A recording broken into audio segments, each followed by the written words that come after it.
Hi guys, this is a part two of video on sunset law and estate planning. I did not explain or formally define what is the estate planning. Estate planning, we'll talk about estate exemption. That basically the amount of money that you can pass down to your next generation or your loved one without paying any taxes. That's what it's an exemption about. Okay, so last time we talked about uh, before right now until today, until the end of December of 2025, we each individual will be having almost like $30 million. You can pass it down to your next generation or loved one without paying any federal taxes. Okay, and but after that, January 1st of 2026, we may go back to the same level of taxation exemption in 2018, which is basically about 6 millions. Okay, so it's almost like a half, less than half, 50% of the exemption amount that you can have now. So that's why it's very important. Speaking the personal finance, I have a story. I was reading this story that 3 days ago. It's about the actor, famous actor Al Pacino, my favorite one. He's in like Scarface and The Godfathers and Scent of Woman. He's a very lovely guy. He's 84 now. He was telling a story. He just published a book called Sunny Boy.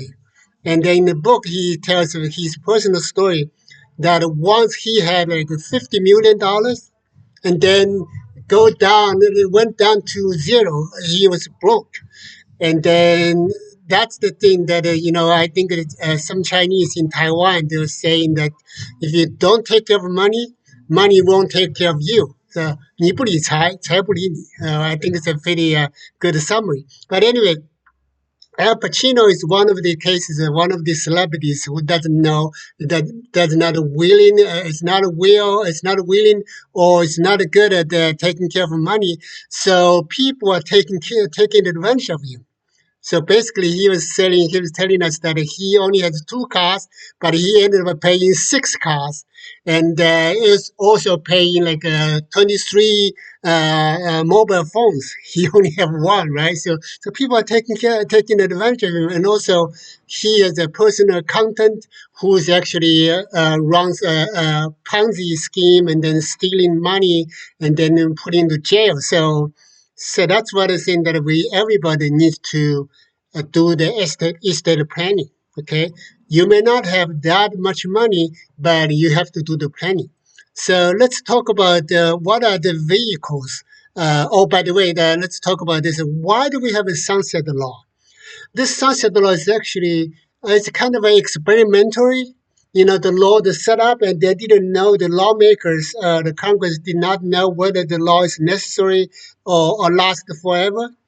And then so they want to do that experimentally and then force themselves. That's a very important thing, is that government accountability. They have to review it, and periodically, if they find that the law is unnecessary, they terminate it. Otherwise, they renew it. So that's a added to the government accountability. That's very important. So let's talk about the last time we already talked about the will and trust, right? Those are the two types that almost everybody knows. Will is like the biggest disadvantage is that you have to go through the probate, meaning that the court supervises the process to verify that the will, because will is just the legal document of one individual. Typically, one individual, it could have a couple's will, but most likely just one individual. So that's why that the government, the court will have to verify it, and then that takes time, takes money. Okay, so that's one thing that the biggest disadvantage for the will. Now, now notice that a will is only become effective after your death. Okay, if you're still alive, the will just living there. You put in the safe, and then you don't have to share with anybody. And after you die, and then your loved one, your family members will take the will out and read it, and then go to the court and verify it, and then so that's the whole process. On the other hand, trust is more flexible, and you can have a trust when you're still alive. So that's a one big advantage. Another advantage for trust is that you don't have to go through the probate. So it saves you some money, saves you some legal trouble. So unlike the will, there are so many different trusts. We can have like a revocable or irrevocable. Revocable means that you can change the trust, you can change the terms and conditions of the trust. You can even change the trustees. You, the one who set up the trust, will be called grantor. Grantor will name the trustee who will manage the trust, and then after your death, so the trustee, will take care of it, everything. And also, you can also name guardians for the minors, for your minor children before they become adult. So those are the terms, but there's many different types of trust.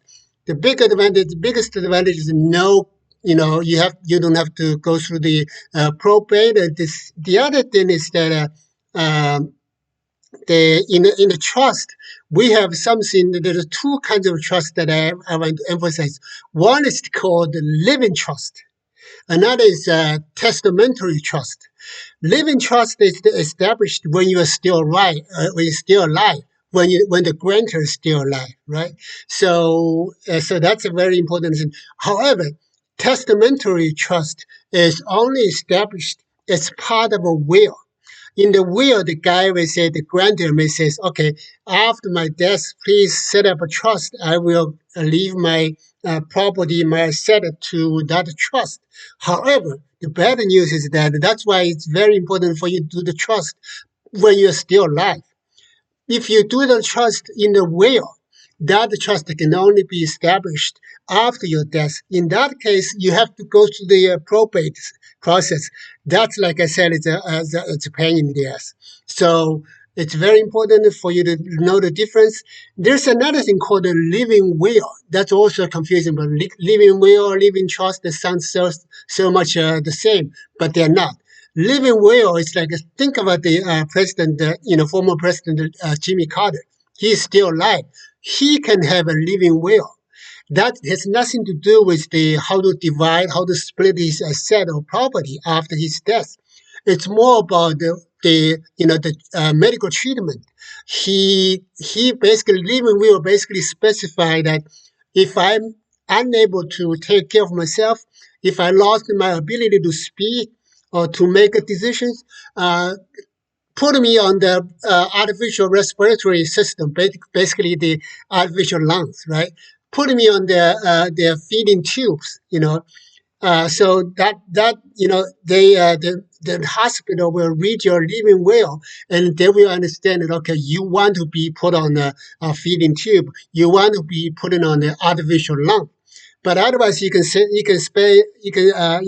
otherwise, and then that medical doctor won't do anything against your will. So living will is not the same thing as a living trust. Okay, only living trust, the testamentary trust, these are about property, about asset. Okay, let's just stop here.